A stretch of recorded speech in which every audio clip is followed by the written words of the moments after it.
Koi. Today, got something exciting, something that you might like. We are modifying our Evolution Aqua feeder. We like this because it spreads all the foods out like that instead of just dropping it in one big pile. So, let's get to it. Koi, koi, fish, fish. So before we start here guys, Leo's just about to put a food bag over there and we're going to set the feeder to do the minimum feed it will do to weigh how much the minimum is.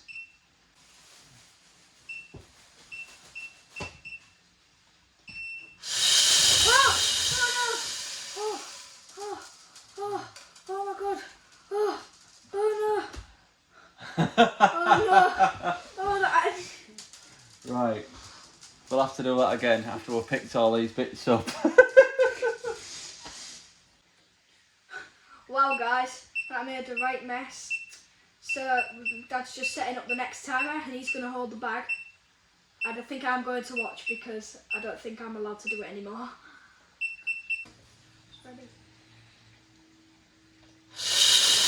Oh no, not again! Oh no!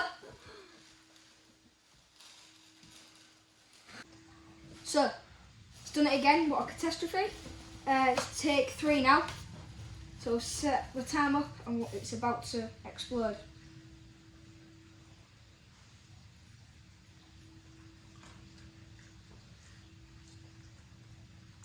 Patience. Let's hope.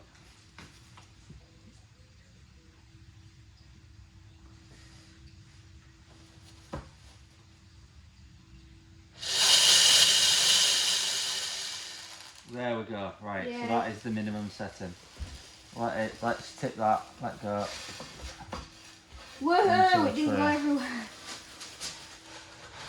Yeah, still doing that. So we don't have loads of very big fish. So the amount that's in this there is probably too much for one sitting for our fish. So what we need to do is make it so it feeds a bit less, so we can feed it more often throughout the day. Right, so this time it actually worked. So this is how much it fed in one, on the minimum setting.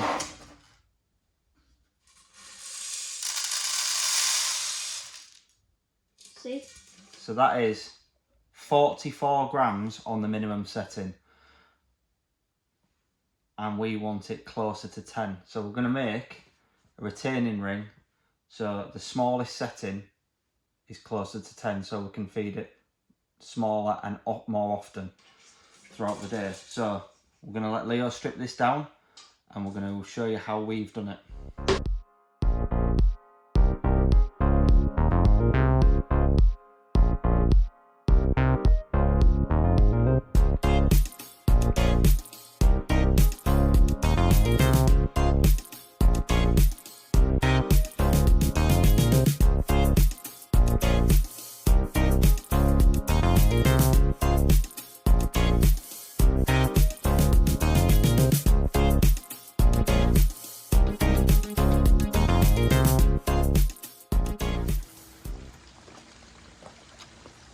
So this is how wide the opening is where the food comes out.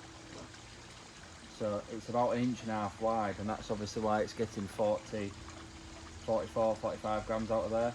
Now a solvent weld socket fits over this exactly. So what we're going to do is make a washer to go around it with a smaller opening.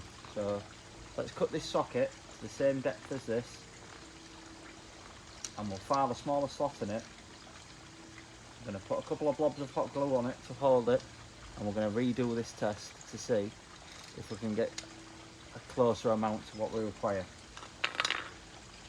We'll be back with you in a second when we've cut this.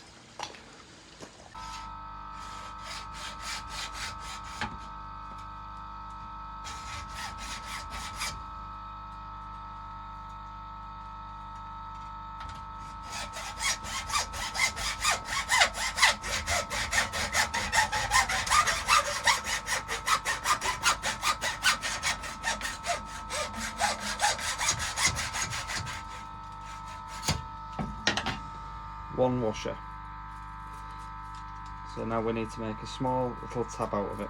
We're just going to cut this now.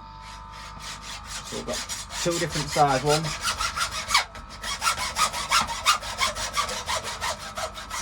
See which one fits the best.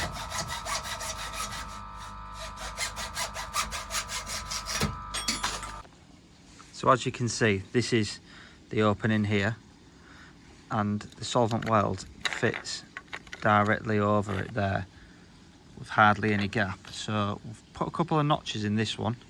Leo's done a nice job of filing that there to make an opening. And what we're going to do here is, wrong way around, is just make it so the gap is a lot smaller. We're going to start at that size gap and hot glue it in and see what type of reading we get out of that, and then we'll come back when we weigh that.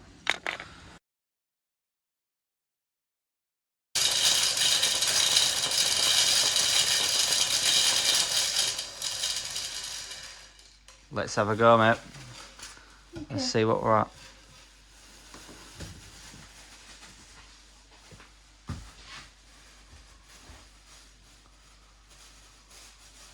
Okay, so I think I should get into a big one and then I can just scoop it out.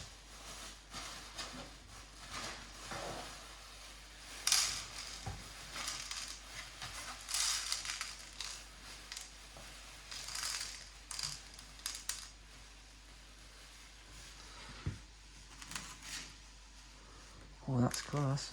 There's much more in there. Yeah, there's a few bits.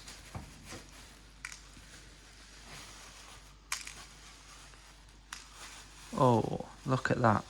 What's that at there? All the bits have dropped on the floor. So we're at 13.8. We're going to adjust it 1 more up and we're going to leave it at that and then spread that across the day. So obviously that's a lot closer to the number we need, 14.2 now. Leo's picking all these out. So we're going to get to 15 probably without adjusting it. But that's a lot closer to the number we need of the minimum setting to be. And then obviously as the fish grow, we can increase the duration until one day the fish are big enough for us to take the feeding ring out. Brilliant. So the pond feeder is in and working. Feeding the fish 15 grams 5 times a day, which is what we need. So thank you all for watching. If you like this type of content, make sure to subscribe, like, share and tell a friend. It's free. We'll see you in the next one. Bye.